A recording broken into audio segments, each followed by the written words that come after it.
Time to look at questions 1 to 4.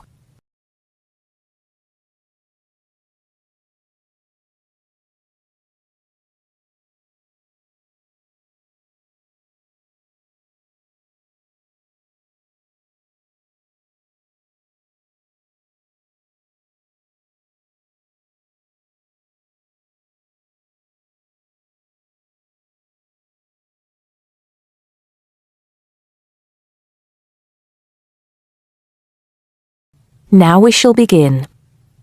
You should answer the questions as you listen because you will not hear the recording a second time.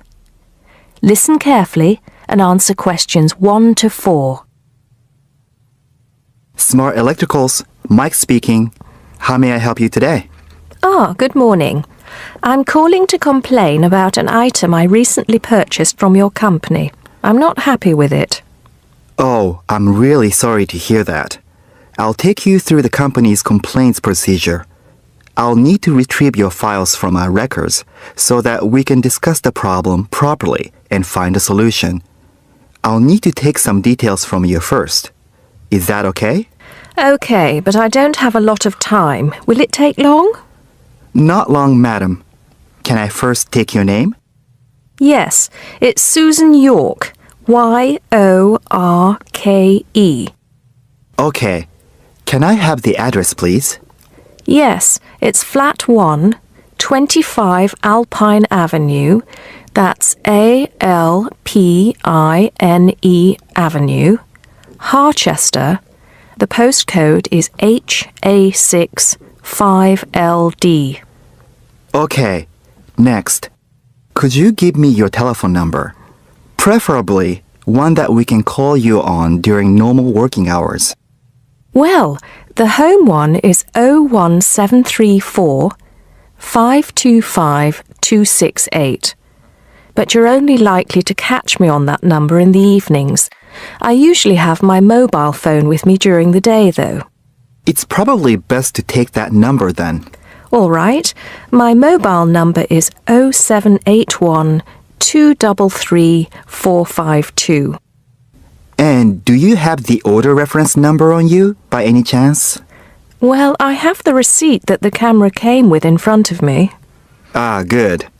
Which number is it? It's a bit confusing. It should be the 7-digit number on the top left corner of your invoice. Let me have a look.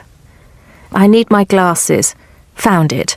It's DMX 8443. Thanks.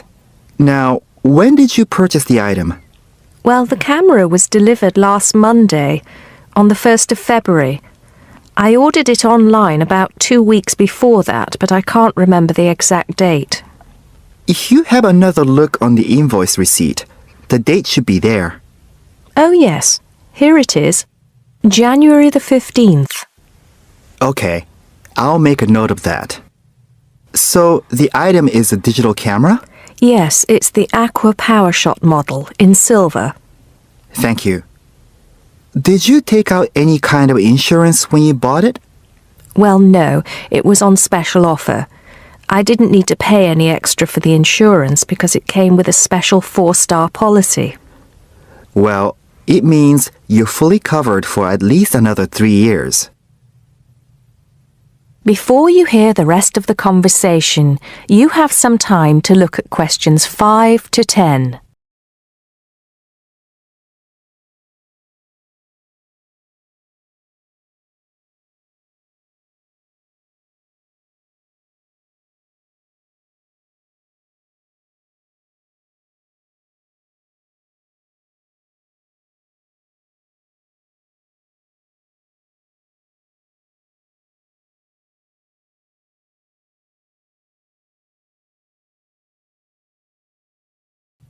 Now listen and answer questions 5 to 10. Right. What is the problem? Yes, the first thing is that it came with 1 memory card in the box when there were supposed to be 2. Oh dear. I'm terribly sorry about that. It must have been an oversight in the packing department. I can do something about that straight away and get one sent out to you. Well, that's not the only thing. I bought it as a present for my niece because she loves swimming. It said on the website that it was waterproof, but when she took it on holiday and tried to use it underwater, it got ruined because water got into the lens. You can imagine how disappointed my niece was. I certainly can. Were those the only problems? No, there was one other thing.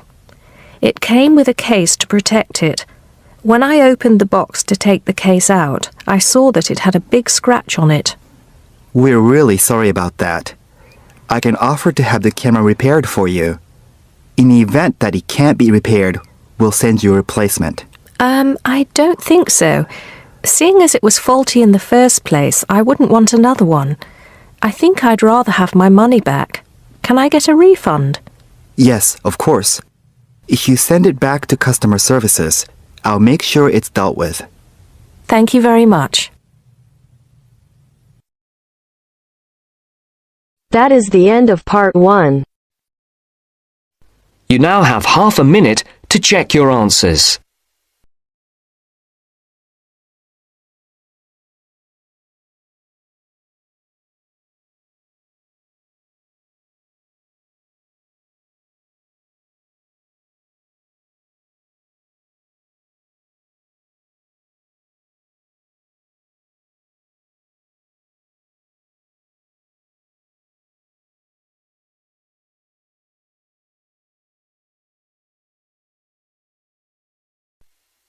Now turns to part 2. Part 2. You will hear two students talking about a school project.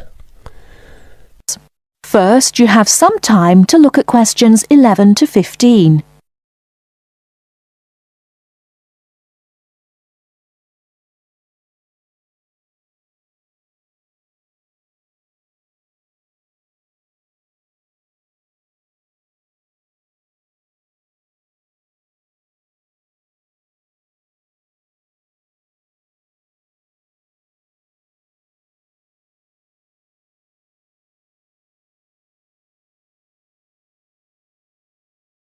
Now, listen carefully and answer questions 11 to 15. Hi, Lynn. How's your project coming along? Oh, not very well. I've got all the information, but I can't seem to organise it into a presentation. Well, you'd better hurry. You only have one more week. Yes, that's okay. It's just that... Oh... Well, why don't you try your presentation on me? Maybe I can help. Oh, really? Great! Okay, well, I've chosen solar power for my subject, and I'm going to talk specifically about domestic water heating. You know, like the ones popular in America. I've got some facts here. Oh, that's good. But just start your presentation from the beginning. Oh, right. Well, here we go then. There are many reasons why we should be looking elsewhere for energy sources. As most people are aware, fossil fuels and other such non-renewable sources are by definition finite, so something needs to be in operation soon. Currently, there are a number of alternative energy sources available which can, with a little preparation, be used to provide for a significant part of our domestic energy requirements. In this presentation, I am focusing on solar power and its application as a domestic water heater. As a renewable energy source, solar power is in many ways ideal. The amount of the sun's energy which reaches the earth every minute exceeds the energy that the global population consumes in a year. Although scientists argue that it is not finite, sunlight is certainly a long-lasting resource which is not depleted through use, and solar power converters use this energy without needing any complex moving parts. Once collected and stored, solar energy can be used for many purposes, but it is becoming increasingly popular as a domestic heating source. Generally, a building that is heated by solar power will have its water heated by solar power as well, and this has even worked in areas that are not exposed to long hours of direct sunlight, such as the United Kingdom, although not so well as in warmer climates. Why have you stopped? Well, that's all I've got so far. Oh, well. Start by talking about how effective it is. Oh, okay. Well, there are a number of factors that influence how efficient solar power can be. The first, obviously, is the amount of sunlight, and this is dependent on season, time of day, and climate. Although the UK has something of a bad reputation for sunshine, it is actually quite productive during some parts of the year. Given a sufficient size of solar panel and water storage tank, solar power can provide all of our water heating requirements in June and July, and even provide the majority until October. From October to the end of the year, this figure falls dramatically. December is the least productive, being able to supply less than 5% of the average household's hot water requirement. It is at this point that solar power needs to be supplemented with a more traditional form of heating. From January, solar power becomes more effective at a rate of about 20% per month, although this rise decelerates to around 18% by May. Before you hear the rest of the talk, you have some time to look at questions 16 to 20.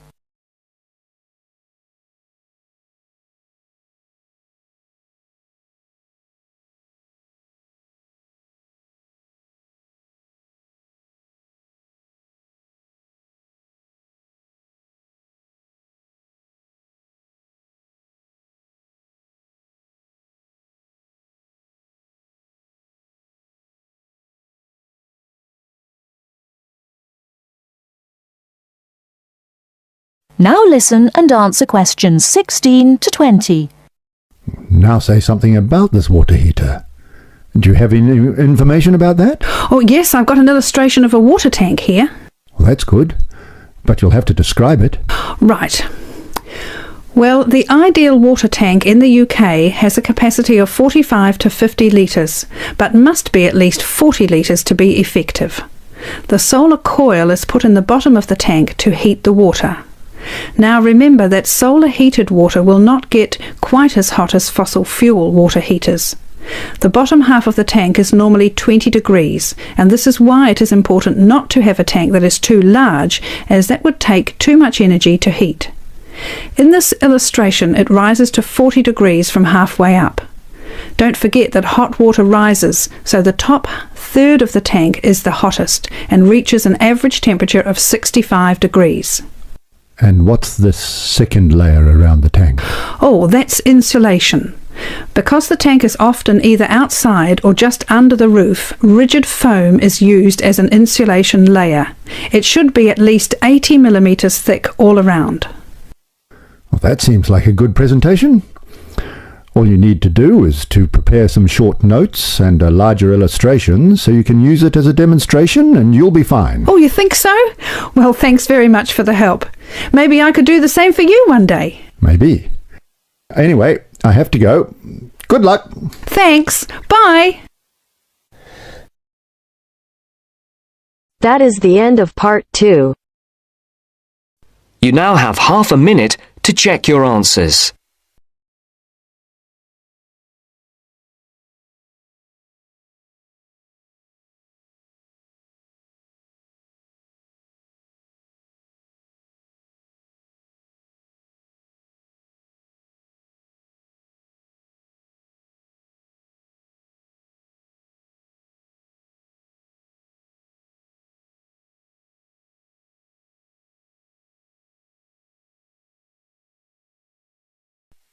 Now turns to part 3.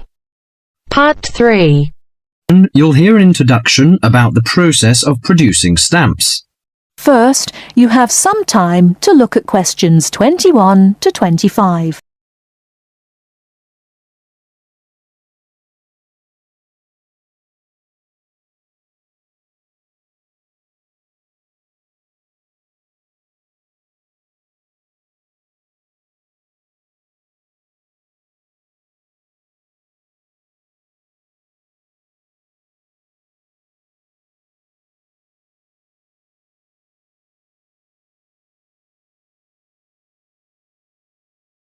Now listen carefully and answer questions 21 to 25. Hello and welcome to this week's edition of Tell Me More, the programme where you ask the questions and we provide the answers. And we've had a wide variety of questions from you this week. And the subject we've picked for you this week, in response to your many letters, is the production of postage stamps.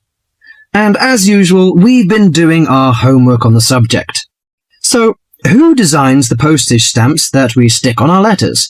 Well, in Australia, the design of postage is in the hands of Australia Post. In Britain, it's the Royal Mail that looks after stamps, and it seems that both countries have a similar approach to the production process. We discovered, to our surprise, that it can take up to 2 years to produce a new postage stamp. Why is that, I hear you ask? Surprisingly, it can't be all that difficult to design a stamp. In fact, it isn't, but it seems it's a lengthy business. Firstly, they have to choose the subjects, and this is done with the help of market research. Members of the general public, including families, are surveyed to find out what sorts of things they would like to see on their stamps. They are given a list of possible topics and asked to rank them. A list is then presented to the advisory committee, which meets about once a month. The committee is made up of outside designers, graphic artists, and stamp collectors. If the committee likes the list, it sends it up to the board of directors, which makes the final decision. Then they commission an artist. In Australia, artists are paid $1,500 for a stamp design and a further $800 if the committee actually decides to use the design. Before you hear the rest of the talk, you have some time to look at questions 26 to 30.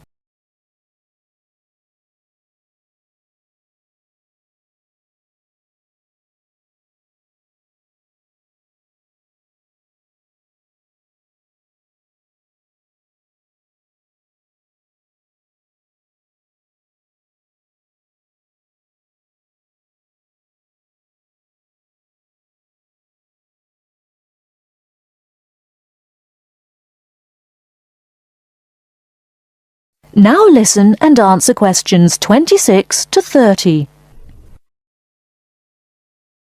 So there's a possibility that a stamp might be designed, but still never actually go into circulation. So what kind of topics are acceptable? Well, the most important thing is that they must be of national interest. And because a stamp needs to represent the country in some way, characters from books are popular, or you often find national animals and birds. So, of course, the kangaroo is a favourite in Australia. With the notable exception of members of the British royal family stamps, no living people ever appear on Australian or British stamps. Every year, the Royal Mail in Britain receives about 2,000 ideas for stamps, but very few of them are ever used. One favourite topic is kings and queens. For instance, King Henry VIII, famous for his 6 wives, has recently appeared on a British stamp together with a stamp featuring each of his wives. But despite the extensive research which is done before a stamp is produced, it seems it's hard to please everybody. And apparently all sorts of people write to the post office to say that they loved or hated a particular series. The stamp to cause the most concern ever in Australia was a picture of Father Christmas surfing at the beach. And when you consider that the practical function of a stamp is only as a receipt for postage, I think perhaps the importance accorded to stamps has got out of all proportion.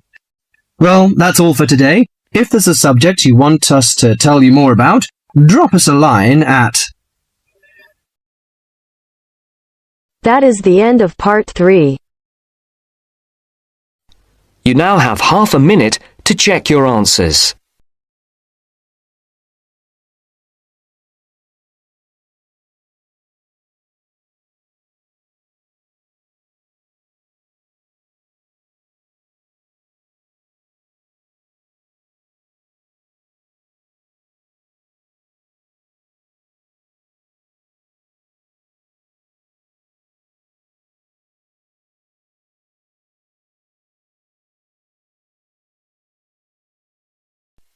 Now turns to part 4. Part 4. A second session on interview skills. First, you have some time to look at questions 31 to 40.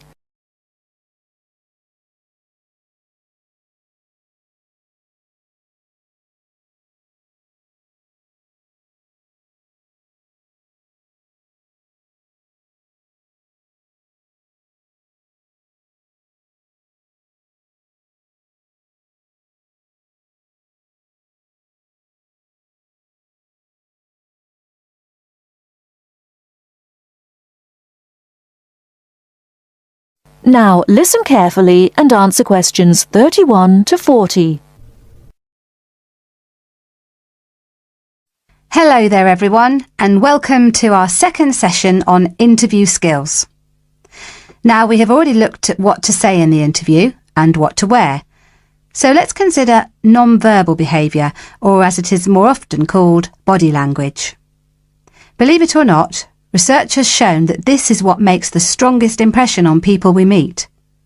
Frequent eye contact is one aspect of body language which goes down very well with interviewers and creates a good impression. Looking at people means that you're sure of yourself and confident.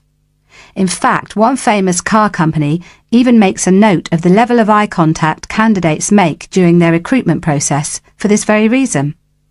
So it is very important to maintain eye contact, but be careful how you do it. Avoid staring, as this is a sign of hostility. But avoiding eye contact altogether and looking away or down is even worse. But the general message is maintain that eye contact. Believe me, the eyes have it. Now, along with eye contact, smiling is one of the other important non-verbal actions which say more to the interviewer than any answers you give. A good way to create a good impression during the first few minutes of your interview is to smile warmly when you meet the person or people who will be interviewing you. It shows them that you are relaxed. Facial scanning takes a triangular route, from the eyes down to the mouth and back to the eyes. Even when you aren't speaking, an interviewer will be noticing your mouth, so give a relaxed smile whenever you feel it is appropriate. Now, not surprisingly, interviewers pay most attention to a person's face or head during an interview, and they certainly pick up a lot on what they see. Researchers have identified nodding as going down very well with interviewers. This simple gesture shows that you are listening and paying attention. Another useful head gesture is to tilt your head slightly to one side. Now this reinforces that you are listening well to what the interviewer is saying to you. However, tilting your head back isn't such a good idea, as this signals arrogance. And drooping your head forward indicates that you are lacking in confidence. And as we all know, that is exactly the opposite of what an interviewer wants to see. So the message is, mind your head. Now posture, or the way that you carry yourself, is an important area of body language to be aware of. And it is one of the first body language signals that interviewers read as you enter a room. Posture also matters when you're sitting down. A well-supported position, with your shoulders square and sitting full back on the chair, will give the impression that you are confident, which is just what the interviewer wants to see. I once interviewed a candidate who perched right on the edge of her chair throughout. I kept feeling that she was about to run out of the room in terror.